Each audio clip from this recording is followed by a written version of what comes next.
اعوذ باللہ السمیع العلیم من الشیطان الرجیم من ہمزہ ونفخہ ونفثہ بسم اللہ الرحمن الرحیم ربی یسر ولا تعسر وتمم بالخیر ربی زدنی علما ولو انا كتبنا علیہم ان اقتلوا انفسکم او اخرجوا من دیارکم ما فعلوه الا قلیل منہم ولو انہم فعلوا ما یوعظون به لکان خیرا لهم واشد تثبیتا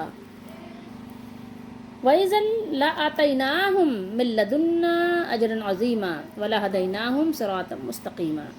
3 آیتیں ہیں یہ، آیت نمبر 62 to 68 تک۔ سورہ نساء ہے، 5واں سپارہ ہے۔ اور اگر ہم ان پر فرض کرتے، کون؟ اللہ تعالیٰ خود اپنے ذات کے بارے میں بیان فرما رہا ہے کہ اگر ہم فرض کر دیتے ان لوگوں پر، یعنی انسانوں پر اور مسلمانوں پر، فرض کر دیتے کہ اپنے آپ کو قتل کر دو، اپنے آپ کو مار دو، جیسے لوگ دنیا کے غم میں خودکشی کر لیتے ہیں، تو ایسے ہی وہ اللہ کی محبت اور اس کی فرمانبرداری میں اللہ تعالیٰ ان کو حکم دیتا اور وہ خودکشی کر لیتے، اپنے آپ کو قتل کر دو یا اپنے گھر بار چھوڑ کر نکل جاؤ۔ جیسے لوگ کیا کرتے ہیں کہ رہبانیت اختیار کر لیتے ہیں اور سادھو بن جاتے ہیں یا جوگی بن جاتے ہیں اور وہ تارک الدنیا ہو جاتے ہیں، تو یہ تو وہ اپنی یعنی ذاتی طور پر کسی وجہ سے کرتے ہیں، لیکن اگر اللہ ان کو حکم دے کہ ایسا کرو تو ظاہر ان کو کر دینا چاہیے، لیکن اللہ تعالیٰ کیا فرما رہا ہے کہ اگر ہم ان کو حکم دیتے کہ اپنے آپ کو قتل کر دو یا اپنے گھر بار چھوڑ کر نکل جاؤ، تو ان میں تھوڑا ہی ایسا کرتے، یعنی بہت تھوڑے ہی مسلمان ایسی فرما برداری کرتے کہ اپنے مالک کے لیے سب کچھ چھوڑ دیتے، سب کچھ ترک کرنے کو تیار ہو جاتے، لیکن زیادہ لوگ ایسا نہ کرتے۔ اللہ تعالیٰ نے خبر دی ہے کہ زیادہ لوگ ایسا کرنے کی ہمت نہ کرتے، تھوڑا ہی ایسا کرتے، یعنی تھوڑے لوگ ہی ایسا کرتے، ٹھیک ہے۔ اور اگر وہ کرتے، ولو انہم، اگر وہ ایسا کر لیتے جیسا کہ ان کو حکم دیا گیا تھا، کرتے جس بات کی انہیں نصیحت دی جاتی ہے، یعنی جو ان کو اللہ تعالیٰ اپنا حکم پہنچائے، اگر وہ ویسا کر لیتے، ایسا حکم بجا لاتے جیسا کہ مالک کا حکم تھا، تو اس میں ان کا بھلا تھا، فائدہ کس کا تھا؟ خیر کس کے لیے تھی؟ انہی کے لیے تھی۔ اور ایمان پر خوب جمنا، وہ اشدہ تثبیتا، یعنی شدت کے ساتھ کیا ہوتا ہے؟ ایمان پر ثابت قدم رہتے، اور جب وہ ایسا کرتے یا ایسا ہوتا تو ضرور ہم انہیں کیا کرتے؟ اللہ تعالیٰ فرما رہا ہے ہم اپنے پاس سے بڑا ثواب دیتے، من لدنا، اپنے پاس سے، اجرن، اجر کثیر، عظیم اجر عطا کرتے، ٹھیک ہے۔ اور ضرور ان کو سیدھی راہ کی ہدایت کرتے، سیدھے راہ پر ان کو لگا دیتے، سیدھے راہ پر کام کرنا ان کے لیے آسان کر دیتے۔ اب یہاں پر اگر آپ غور کریں گے تو آپ کو اندازہ ہوگا کہ ایمان والوں کی بھی 2 قسمیں ہیں، ٹھیک ہے۔ اور جو اپنے آپ کو ایمان کا دعویٰ کرتے ہیں کہ ہم مسلمان ہیں، لیکن وہ مسلمان کس حد تک ہیں، ان کے اسلام کو بیان کیا جا رہا ہے، ٹھیک ہے، کہ اسلام پر عمل کرنے والے وہ ہوتے ہیں جو کہ اللہ تعالیٰ کی، اپنے مالک کی ساری باتوں کو کیا کریں؟ دل سے تسلیم کر لیں۔ تو ایک تو یہ ہوتے ہیں مسلمان کو جو دعویٰ کرتے ہیں کہ ہم مسلمان ہیں، ٹھیک ہے، اور ایک وہ ہوتے ہیں جو مومن خالص ہوتے ہیں، مسلم ہوتے ہیں لیکن خالص ہوتے ہیں۔ اور اگر آپ غور کریں گے یہ آیت مبارکہ جو یہاں پر بیان کی گئی ہیں کہ ہم ان پر فرض کرتے، کتبنا، کتابہ کا مطلب ہوتا ہے یعنی لکھنے کا معنی بھی ہوتا ہے اور فرض کر دینے کا معنی بھی ہوتا ہے، ٹھیک ہے، تو دونوں معنی میں اس قرآن مجید میں استعمال ہوا ہے۔ کتبنا، ہم فرض کرتے، ٹھیک ہے، ہم فرض کر دیتے، ہم فرض کرتے، تو وہ یعنی جو کرتے اللہ تعالیٰ نے وہ بیان کیا ہے۔ اب آئیے پچھلی آیات جو ہم نے تلاوت کی تھی ان سے ان کا دیکھیں کوئی تعلق بن رہا ہے، کیا تعلق ہے، کیا ربط ہے، آپ غور کریں گے تو آپ کو پتہ چلے گا۔ ویسے تو یعنی آیات تو ظاہر ہے آپ پیچھے دیکھیں گے تو ہم ابھی سورہ نساء میں ہی ہم اس سے پہلے یعنی 65 آیات پڑھ چکے ہیں، ہم تو یہ 66 آیت کی بات کر رہے ہیں کہ یعنی پچھلے سے اس کا ربط ہے، تعلق ہے، بے ربط بات نہیں ہو رہی ہے۔ دیکھیں پیچھے آئیے، تھوڑے سے پیچھے آ جاتے ہیں، زیادہ نہیں، کہ اللہ نے بیان کیا کہ ہم نے کوئی رسول نہیں بھیجا مگر اس لیے کہ اللہ کے حکم سے اس کی اطاعت کی جائے، ٹھیک ہے، الا لیطاع باذن اللہ، ٹھیک ہے، اللہ تعالیٰ کے حکم سے، اللہ تعالیٰ نے چونکہ یہ فرض کیا ہے تو اللہ کے حکم سے رسول کی اطاعت کرنا ہم پر جو لوگ دعویٰ کرتے ہیں کہ وہ مسلمان ہیں، رسول اللہ صلی اللہ علیہ وآلہ وسلم کو اللہ کا رسول مانتے ہیں، تو ان پر یہ بات لازم ہے کہ وہ رسول اللہ صلی اللہ علیہ وسلم کا حکم کس طرح مانیں؟ دل کی رضا اور رغبت کے ساتھ مان لیں، ٹھیک ہے۔ پھر اس کے بعد آگے اللہ نے یہاں کیا بیان کیا، اور جب وہ اپنی جانوں پر ظلم کریں تو آپ صلی اللہ علیہ وسلم کے پاس آ کر کیا کریں؟ آپ صلی اللہ علیہ وسلم کے پاس آ کر اللہ تعالیٰ سے معافی مانگیں، اور آپ سے بھی درخواست کریں کہ آپ بھی یعنی رسول اللہ صلی اللہ علیہ وسلم بھی ان کے لیے استغفار کریں، معافی مانگیں اللہ تعالیٰ سے، جہاں ترجمہ یہاں شفاعت ہے۔ تو کیا ہوگا؟ پھر اللہ تعالیٰ ان کی خطاؤں کو معاف کر دے گا۔ تو رسول اللہ صلی اللہ علیہ وسلم سے معافی مانگنا کیوں ضروری ہوا؟ کیونکہ انہوں نے رسول اللہ صلی اللہ علیہ وسلم کی حق تلفی کی تھی، آپ کے حق کو انہوں نے کیا کیا تھا؟ تلف کیا تھا۔ جو آپ صلی اللہ علیہ وسلم کا حکم ان کو ماننا چاہیے تھا، آپ صلی اللہ علیہ وسلم کے فیصلے پر راضی ہونا چاہیے تھا، وہ انہوں نے نہیں کیا۔ تو اس لیے ان کو چاہیے تھا کہ جب انہوں نے ایسا کیا تھا تو رسول اللہ صلی اللہ علیہ وسلم کے پاس آ کر اللہ تعالیٰ سے بھی استغفار کرتے کہ مالک مجھے معاف کر دے، اور رسول اللہ صلی اللہ علیہ وسلم سے بھی معافی لینے کی درخواست پیش کرتے کہ آپ بھی اللہ تعالیٰ کے حضور میں ہمارے لیے شفاعت کر دیجئے کہ اللہ تعالیٰ ہمیں معاف کر دے اور ہماری توبہ قبول کر لے، ٹھیک ہے۔ تو اللہ تعالیٰ ان کو معاف فرما دیتا ہے، یہ اللہ تعالیٰ ہی نے بیان کیا ہے، ٹھیک ہے۔ اور پھر آگے اللہ تعالیٰ نے بیان کیا کہ وہ ایمان والے نہیں ہوں گے، یہ اللہ نے قسم کھا کر بیان کیا، فلا وربک، ٹھیک ہے، جب تک کہ آپ صلی اللہ علیہ وسلم کو اپنا حاکم نہ مان لیں۔ کس طرح مان لیں؟ دل کی رضا و رغبت کے ساتھ، وَيُسَلِّمُوا تسلیما۔ یہاں ہم نے آپ کو کچھ یہ جو آیات کا ربط بتایا ہے، ذرا اس پر آپ غور کریے گا، جو قرآن مجید کی تلاوت کریں تو اس پر غور کریں۔ اب یہاں دیکھیے کہ کچھ لوگوں نے دھوکہ کس طرح دیا ہے، دھوکہ دینے کا ذرا ان کا طریقہ دیکھیے۔ یہ احمد رضا کا ترجمہ ہے کنز الایمان، انہوں نے کس انداز سے دھوکہ دیا دیکھیے۔ یہاں سارے جو ماضی کے ترجمے تھے انہوں نے مضارع کا کیا ہے، سارے ماضی کے ترجمے اٹھا کے مضارع کے کر دیے، اس طرح لوگوں کو بیوقوف بنایا۔ یہاں بیان کیا اللہ تعالیٰ نے وَلَوْ أَنَّهُمْ إِذ ظَلَمُوا أَنفُسَهُمْ جَاءُوكَ، ٹھیک ہے، اور جب وہ اپنی جانوں پر ظلم کریں یعنی کرنے کا مطلب ہے کہ ظاہر ہے ابھی کریں، کل کریں، آگے کریں، ٹھیک ہے۔ اور جب کہ اس کا ترجمہ ہے جب انہوں نے ظلم کیا، یعنی یہ ماضی کی بات ہو رہی ہے، جب انہوں نے ایسا کیا تھا، ان لوگوں نے اپنے جانوں پر ظلم کیا تھا، یعنی جب آپ صلی اللہ علیہ وسلم کا فیصلہ نہیں مانا، ٹھیک ہے۔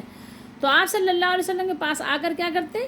آپ صلی اللہ علیہ وسلم کے پاس آ کر اللہ سے معافی چاہیں، ٹھیک ہے، یا چاہیں نہیں ہے، اللہ سے معافی چاہتے، ٹھیک ہے، کیونکہ یہ ماضی کی بات ہو رہی ہے۔ واستغفرا، پھر رسول اللہ صلی اللہ علیہ وسلم ان کے لیے کیا کرتے؟ اللہ تعالیٰ سے شفاعت کرتے، یعنی اللہ تعالیٰ سے دعا کرتے کہ اللہ تعالیٰ ان کی توبہ قبول فرما لے، اللہ ان کو معاف کر دے۔ تو ضرور اللہ تعالیٰ کو بہت توبہ قبول کرنے والا مہربان پائیں، ٹھیک ہے، پاتے۔ تو یہ سارا ترجمہ انہوں نے جو کیا ہے ماضی کا ترجمہ اٹھا کر مضارع کے اس پر کر دیا، یعنی انہوں نے ترجمہ کیا حال اور استقبال کا۔ کبھی ظاہر مضارع کا تو معنی یہ بنتا ہے کہ جب اگر حال کا وقت ختم ہو جاتا ہے تو وہ پھر مستقبل کے لیے بن جاتا ہے، یا حال کا جو وہ ہے معاملہ وہ تو بہت تھوڑی دیر کا ہوتا ہے، ابھی میں آپ سے بات کر رہی ہوں یہ حال ہے، اور بس جب یہ بات ہماری ختم ہوگی تو بات ماضی ہو جائے گی، ٹھیک ہے۔ تو اب یہاں پر دیکھیے بات کے جو بھی یعنی صیغے ماضی کے تھے وہ مضارع میں لے آئے، یہ پورے اور قیامت تک کے لیے لوگوں کے لیے کہہ دیا کہ جب کسی سے غلطی ہو جائے تو وہ رسول اللہ صلی اللہ علیہ وسلم سے جا کر معافی مانگے، آپ کے قبر شریف پر جائیں وہاں جا کر معافی مانگے، اور آپ صلی اللہ علیہ وسلم سے بھی کہیں کہ ان کے لیے معافی مانگے، جبکہ یہ بات نہیں ہے۔ اگر ایسی بات ہوتی تو صحابہ کرام رضی اللہ تعالیٰ عنہم ضرور ایسا کرتے۔ مدینے کے رہنے والے صحابہ جو 100 سال، مکے کے رہنے والے صحابہ جن کا ضمانت 100 سال تقریباً ہے، تو وہ ضرور ایسا کرتے، لیکن آپ کو نہیں ملتا۔ صرف ایک من گھڑت بہت پتہ نہیں کہاں سے لے آئے ہیں کہ گاؤں کے ایک صحابہ آئے، تو وہ دیکھیں ایسا نہیں ہوتا کہ جب یہ حکم عام تھا تو صحابہ سے بھی اور پھر تابعین سے بھی، تبع تابعین سے احادیث بے شمار ہوتی ہیں، لیکن نہیں ہے۔ تو اب یہ دیکھیے کہ یہاں لوگوں کو کیا کیا؟ دھوکہ دے دیا۔ تو اسی طریقے سے لوگ دھوکہ دیتے ہیں۔ اب آئیے ہم آپ کو لے آئے ہیں سورہ آل عمران کی طرف، آیت نمبر 135 ہے۔ اللہ تعالیٰ نے یہاں کیا بیان کیا؟ والذین اذا فعلوا فاحشۃ او ظلموا۔ اچھا، یہ جو ظلم ہے اور جو ظلم ہے اس کا قرآن مجید میں ایک شرک کے لیے بھی استعمال ہوا ہے، اور یہ کفر کے لیے بھی استعمال ہوا ہے، ٹھیک ہے، اور گناہ کے لیے بھی استعمال ہوا ہے۔ تو یاد رکھیے یہاں پر گناہ کی بات ہو رہی ہے، ٹھیک ہے، اور گناہ کسی بھی قسم کا ہو سکتا ہے، جب کوئی اپنے جانوں پر ظلم کرے یعنی گناہ کرے، ٹھیک ہے، اور وہ کہ جب کوئی بے حیائی فحش کام کرے، فاحشہ، بے حیائی یا اپنی جانوں پر ظلم کرے، اللہ کو یاد کر کے اپنے گناہوں کی معافی چاہیں، کیا کریں؟ اللہ کو یاد کر کے اپنے گناہوں کی معافی چاہیں، اور گناہ کون بخشے؟ ومن یغفر الذنوب، اور گناہ بخشنے کی طاقت کس میں ہے؟ گناہ کون بخشے؟ یہ احمد رضا ہی کا ترجمہ ہے، لیکن اسی لیے میں آپ کو دکھا رہی ہوں۔ اور گناہ کون بخشے؟ الا اللہ، سوا اللہ کے، یعنی اللہ کے سوا گناہ کوئی نہیں معاف کر سکتا۔ بخشنا جو ترجمہ ہے نا، بخشنا یا بخشے یا بخش دے، یعنی معاف کرنا، ٹھیک ہے، اس کو یاد رکھیے، یہ فارسی میں کہتے ہیں بخش دینا۔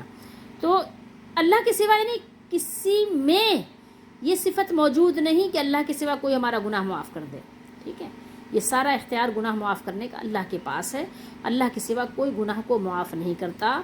تو اس بات کو یاد رکھیے کہ جب آپ سے گناہ ہو جائے گا تو آپ اللہ سے معافی مانگیں گے، رسول اللہ صلی اللہ علیہ وسلم کے دربار میں نہیں جائیں گے معافی مانگنے کے لیے، یا رسول اللہ صلی اللہ علیہ وسلم سے نہیں کہیں گے کہ آپ ہمیں معافی مطلب دے دیجیے، آپ معاف کر دیجیے، بلکہ اللہ تعالیٰ سے معافی مانگیں گے، ٹھیک ہے۔ اور رسول اللہ صلی اللہ علیہ وسلم جب دنیا میں تھے تو اس وقت تو یہ بات تھی کہ اگر ہم سے کچھ ذاتی طور پر بھی گناہ ہو جاتا تو ہم معافی مانگتے، اور رسول اللہ صلی اللہ علیہ وسلم سے بھی دعا کراتے کہ آپ ہمارے لیے دعا کیجیے کہ اللہ تعالیٰ ہمیں معاف کر دے۔ یا جب کہ جو ہم ابھی آپ کو وہ ولو انہم ظلموا انفسہم جاؤگا کے بارے میں بتا رہے ہیں، وہ تو خاص کر ظاہر ہے کہ رسول اللہ صلی اللہ علیہ وسلم کو انہوں نے نافرمانی کی تھی، اور یہ میں نے آپ کو اس سے پہلے نشست میں بھی بتایا تھا کہ اگر آپ ماں باپ کی دل آزاری کریں گے تو پہلے آپ کو ماں باپ سے معافی مانگنی پڑے گی، ماں باپ کو راضی کرنا پڑے گا، یا کسی ماں باپ کی، تو میں نے ایک مثال دی، کسی کے ساتھ اگر ظلم و زیادتی کی تو صرف اللہ سے معافی مانگنا کافی نہیں ہے، اس کے دل کو بھی خوش کرنا ہے، اس کو بھی راضی کرنا ہے جس کو ہم نے اذیت دی ہے، وہ بہن ہو، بھائی ہو، کوئی اور رشتہ ہو، اگر ہم نے شوہر ہو، بیوی ہو، کسی کو ہم نے اذیت دی ہے تو پہلے ہم اس کو راضی کریں گے، ٹھیک ہے۔ ایون یہ کہ اگر آپ اپنے بچوں کو تکلیف آپ نے دی ہے، اگر آپ نے بچوں کے ساتھ بھی زیادتی کی ہے تو بچوں سے بھی معافی مانگ لیجئے، بچے معاف کر دیں گے، اللہ بھی معاف کر دے گا، ٹھیک ہے۔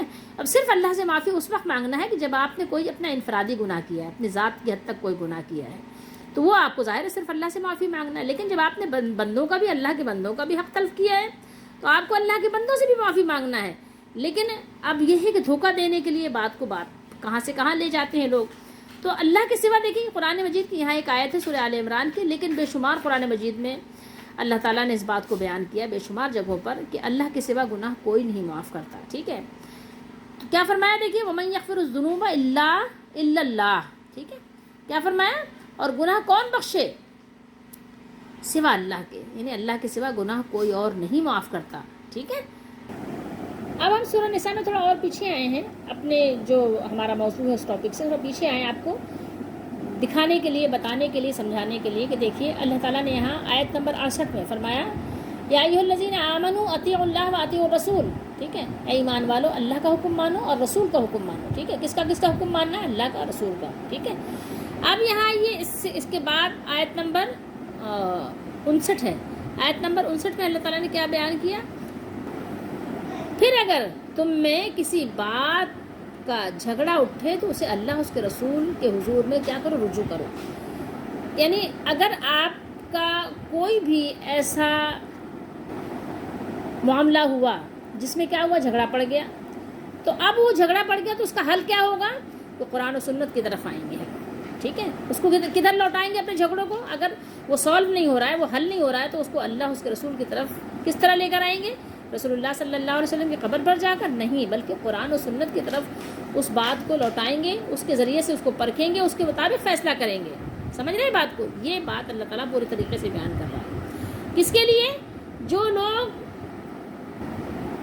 اللہ اور قیامت پر ایمان رکھتے ہیں ان کے لیے یہ بات ہو رہی ہے، یہ ان کے لیے بہتر ہے، ٹھیک ہے۔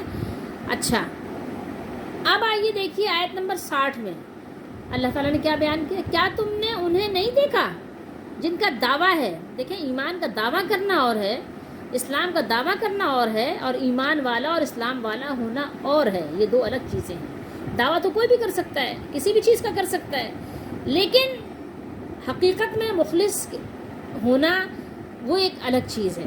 تو اللہ نے فرمایا کیا تم نے انہیں نہیں دیکھا؟ یعنی یہاں منافقوں کی بات ہو رہی ہے کہ جن کا دعویٰ ہے کوئی ایمان لائے اس پر جو تمہاری طرف اترا اور اس پر جو تم سے پہلے اترا، یعنی رسول اللہ صلی اللہ علیہ وسلم پر جو قرآن نازل ہوا، جبریل علیہ السلام لے کر آئے، تو اس پر، اور اس پر جو آپ صلی اللہ علیہ وسلم سے پہلے کتابیں آئیں، تورات شریف، انجیل شریف، زبور وغیرہ، ٹھیک ہے، صحیفے وغیرہ، تو دعویٰ تو یہ کرتے ہیں کہ ہمارا ایمان ہے ان سب پر، لیکن عمل کیا ہے؟ پھر چاہتے یہ ہیں کہ شیطان کو اپنا پنچ بنائیں. شیطان کو کیا بنائیں؟ ان یتحاکموا، یہ کہ شیطان کو اپنا حاکم بنائیں، حکم بنائیں، ٹھیک ہے. حالانکہ حکم کیا دیا گیا تھا کہ ہم ان کا رد کریں، شیطانوں کا رد کریں، طاغوت کا رد کریں. لیکن ان کا کیا معاملہ ہے منافقوں کا؟ کہ شیطانوں کا طاغوت کو اپنا منصف اور اپنا حاکم بنائیں.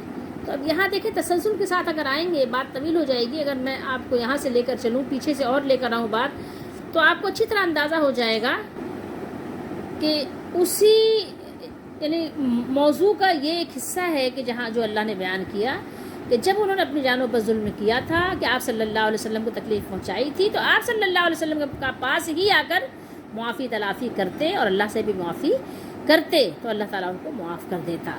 ٹھیک ہے. تو اب اس دھوکے میں آپ نہ آئیے کہ اگر آپ سے کوئی گناہ ہو جائے تو آپ رسول اللہ صلی اللہ تعالیٰ علیہ وآلہ وسلم سے معافی مانگیں. تو بہرحال خبردار ہو جائیے، ہوشیار ہو جائیے. جو اپنے آپ کو علماء کہلاتے ہیں وہ علماء نہیں بلکہ علماء سوء ہیں. وہ آپ کو قرآن اور سنت کے ذریعے سے گمراہ کرنا چاہتے ہیں، آپ کو بدعقیدہ کرنا چاہتے ہیں، آپ کا اعتماد، آپ کا اعتقاد اللہ تعالیٰ سے ہٹا کر اللہ کے پیارے اور محبوبان جو بارگاہ ہیں ان بندوں کے ساتھ جوڑ کر آپ کو شرک میں مبتلا کرنا چاہتے ہیں. تو آپ بہرحال اس بات سے خبردار ہو جائیے اور اپنا بچاؤ کیجئے، ایسے لوگوں کے دھوکے اور فریب میں نہ آئیے.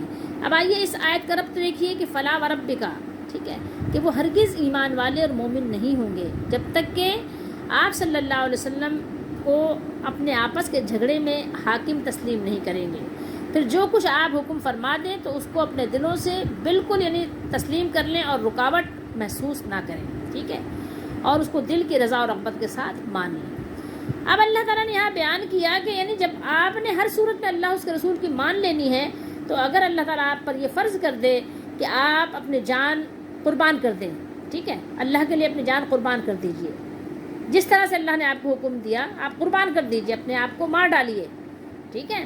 تو یہ جان ہی تو ہے، اس میں کوئی گھاٹا تو نہیں ہے، نقصان تو نہیں ہے. کیوں نہیں ہے؟ اس لیے کہ جان دے کر اسی مالک کے پاس لوٹ جائیں گے، اور پھر وہ مالک جو انعام و اکرام سے نوازے گا تو اس میں آپ کو یعنی جو عزت افزائی نصیب ہوگی اس کا تو کوئی اندازہ لگا ہی نہیں سکتا، وہ تو بیان سے باہر ہے. تو اس میں آپ کا نقصان کیا ہوا؟ فائدہ ہی فائدہ ہے. لیکن چونکہ لوگوں کی عادت ہے کہ ماننی نہیں ہے، مخالفت کرنی ہے، تو اس مخالفت کی وجہ سے لوگ ایسا کرتے نہیں. لیکن جو خالص مومن ہوں گے وہ ایسا کر گزرتے. ٹھیک ہے. لیکن خالص مومن جو ہے وہ تھوڑے ہی ہیں، تو اس لیے لوگ ایسا نہ کرتے. اگر اللہ تعالیٰ ایسا فرض کر دیتا کہ اپنے آپ کو قتل کر دو اور اپنے گھر بار چھوڑ کر نکل جاؤ، ٹھیک ہے، تو ایسا لوگ کرتے نہیں. لیکن اگر جو لوگ کرتے تو فائدہ ان کا بہت زیادہ تھا. کیا تھا؟ جان تو جانی ہی تھی. تو جان آپ نے اپنے مالک کے کہنے پہ دے دی. ٹھیک ہے. اور آپ کو یہ بھی نہیں پتا تھا کہ آپ بڑھاپے تک ہی جئیں گے، ہو سکتا ہے آپ جوانی میں ہی مر جاتے. تو آپ نے اللہ کے کہنے پہ جو اپنی جان دے دی تو آپ کا گھاٹا کچھ نہیں ہوا، فائدہ ہی فائدہ ہے. لیکن اس میں آیت میں اوپر بتا دیا کہ جب تک کہ اللہ اس کے رسول کی مانو گے نہیں، مومن نہیں ہوگے. ٹھیک ہے. اب مومن نہیں ہوگے تو فائدہ کس میں تھا؟ بات نہ مان کر تھوڑی سی زندگی اچھی گزار کر مر جانے میں تھا، یا یہ کہ جو بات ماننی تھی کہ نہیں بس مان لی، فوراً مان لی، امیڈیٹلی جو ہے آپ نے سر جھکا دیا، تو اس میں فائدہ تھا. اس میں فائدہ تھا نا جو آپ نے فوراً بات مان لی. تو یہ آپ کو یہاں بتایا جا رہا ہے کہ آپ کو تو ماننی ہر حال میں. اور اگر اللہ تعالیٰ یہ حکم بھی دے، ٹھیک ہے، یہ حکم بھی دے کہ اپنے آپ کو مار دو، اپنے آپ کو قتل کر دو اور اپنے گھر بار سے نکل جاؤ، نکاح نہ کرو، شادی نہ کرو، اچھا کھانا نہ کھاؤ، اگر اللہ تعالیٰ آپ کو یہ حکم بھی دے دیتا تو اس کو مان لینے میں بھی سوائے کامیابی اور فلاح کے کچھ بھی نہیں تھا. ٹھیک ہے. کوئی نقصان نہیں تھا. لیکن لوگ ایسا کرتے نہیں سوائے تھوڑے چند لوگوں کے اس لیے کہ چند لوگ ہی خالص ہیں، باقی تو ایسے ہی ہیں. ٹھیک ہے. تو اسی لیے مالک الملک نے اللہ تعالیٰ نے یہ بیان کیا کہ اگر یہ اس نصیحت پر کار بند ہوتے جو ان کو کی جاتی ہے، یعنی جو انہیں حکم دیا جاتا ہے اسے بجا لاتے اور جس سے منع کیا جاتا ہے اسے ترک کر دیتے، تو اللہ نے فرمایا لکان خیر لہم، تو یہ ان کے حق میں کیا تھا؟ یہ ان کے حق میں بہت بہتر تھا. وہ اشدّ تثبیتا، اور دین میں زیادہ ثابت قدمی کا سبب تھا. یہ وجہ تھی کہ دین میں خوب مضبوط ہو جاتے اور ان کے قدم دین پر ثابت رہتے. ٹھیک ہے. وَإِذًا لَآتَيْنَاهُم مِّن لَّدُنَّا أَجْرًا عَظِيمًا، اور ہم انہیں اپنے طرف سے اجر عظیم یعنی جنت عطا فرماتے. وَلَهَدَيْنَاهُمْ صِرَاطًا مُسْتَقِيمًا، کیا فرمایا اللہ نے؟ اور انہیں دنیا اور آخرت میں سیدھا رستہ بھی دکھاتے. ٹھیک ہے، ان کو ضرور ہدایت دیتے، سیدھی راستے پہ چلاتے. یہاں آپ جو ترجمے میں ضرور دیکھ رہے ہیں وہ ضرور ہے لام کا معنی. ٹھیک ہے، کہ یعنی ضرور یعنی یہاں پر ہے لام تاکید، کہ اگر وہ ایسا کر لیتے. اور پھر اللہ تعالیٰ اجر کثیر دینے کے بعد کیا فرما رہا ہے کہ ہم ان کو سیدھے راستے پہ ثابت قدم بھی رکھتے. اللہ تعالیٰ نے یہاں پر اپنا ایک اصول اور قانون بیان فرمایا. کن لوگوں کے لیے؟ وہ جو مومن خالص ہیں اور جو اللہ اس کے رسول کی باتوں کو دل کی گہرائیوں سے مان لیتے ہیں. اور جب اللہ تعالیٰ کی طرف سے کوئی آزمائش، کوئی حکم، کوئی تکلیف، کوئی بھی چیز اگر ان کو لاحق ہوتی ہے تو کیا کرتے ہیں؟ وہ اس پہ ثابت قدم رہتے ہیں. منافقوں کی طرح شک میں نہیں پڑتے اور ڈگمگاتے نہیں ہیں. تو آگے بھی پھر اللہ تعالیٰ نے ان لوگوں کے لیے انعام ذکر کیا ہے جو ہم اس کے بعد انشاءاللہ تعالیٰ آپ کو سنائیں گے، پڑھائیں گے. اور ابھی تک جو ہم نے یہ پڑھا ہے تو یہاں پر یعنی یہ بتانا مقصود ہے کہ جب منافقین کو معمولی سی کوئی تکلیف آ جاتی ہے، معمولی سی آزمائش آتی ہے تو ان کے ایمان کی قلعی کھل جاتی ہے. اگر ان کا شدید قسم کا امتحان لیا جاتا تو گنتی کے چند آدمیوں کے علاوہ سب کیا ہوتے؟ فیل ہو جاتے. سب کیا ہوتے؟ ناکام ہو جاتے. لیکن صحابہ کرام رضوان اللہ تعالیٰ علیہم اجمعین وہ ایسی ہستیاں تھے کہ ان کے دلوں میں ایمان بہت کہنا چاہیے کہ مستحکم تھا، کامل تھا. ایمان ان کے دلوں میں مستحکم جمے ہوئے پہاڑوں سے بھی زیادہ مضبوطی سے قائم دائم تھا. صحابہ کرام کا ایمان بہت کامل اور پختہ تھا. وہ بالکل کہتے ہیں سیسا پلائی ہوئی دیوار کی طرح مضبوط تھے. اور منافق کا ایک عجب حال اللہ تعالیٰ نے بیان کیا. منافق کوئی بھی ہو اور کسی بھی دور اور زمانے کا ہو، لیکن منافق ہوتا ہے. کبھی اگر کسی کو اختلاج کی شکایت ہوئی ہو یا اختلاج کی کیفیت سے کبھی کوئی دو چار ہوا ہو تو اس کو پتہ چلتا ہے کہ اختلاج اور بے چینی ایسا مرض ہے کہ اگر کسی کو ہو تو وہ اس کے مقابلے میں مرنے کو ترجیح دے گا. یعنی اتنی خطرناک قسم کی اختلاجی کیفیت جو ہوتی ہے، بے چینی اور شک والی بیماری جو ہوتی ہے، وہ بہت ہی یعنی کہنا چاہیے کہ انسان کو مفلوج کر دینے والی بیماری ہے. انسان جیتے جی سمجھ لو کہ وہ مر جاتا ہے. اختلاج ایسی بیماری ہے. ویسے اللہ تعالیٰ ہر طرح کی بیماریوں سے بچائے. یہاں پر ایک چیز ہے، غور کیجئے کہ جو منافقین جس سے دو چار تھے، ایک اختلاجی کیفیت تھی ان کی. ٹھیک ہے، شک کا شکار تھے، بے چینی کا شکار تھے، بے یقینی کا شکار تھے.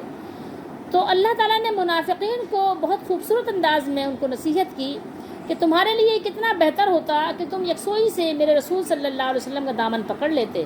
تو یہ اس وقت کے منافقین کے لیے بھی تھا اور آج کے لیے بھی ہے، جن کا یقین کمزور ہے، جن کا قرآن و سنت پر اتنا یقین نہیں ہے جتنا کہ اور دیگر چیزوں پر ان کا یقین ہے، سائنس پر جتنا یقین ہے ان کا. ٹھیک ہے، لیکن یہاں منافقین کو کہا جا رہا ہے کہ اگر تم بات مان لیتے اللہ کے رسول صلی اللہ علیہ وسلم کی اور اللہ کے رسول صلی اللہ علیہ وسلم کا دامن تھام لیتے، دامن پکڑ لیتے، تو تمہاری دنیا بھی سنور جاتی اور تمہاری آخرت بھی سنور جاتی.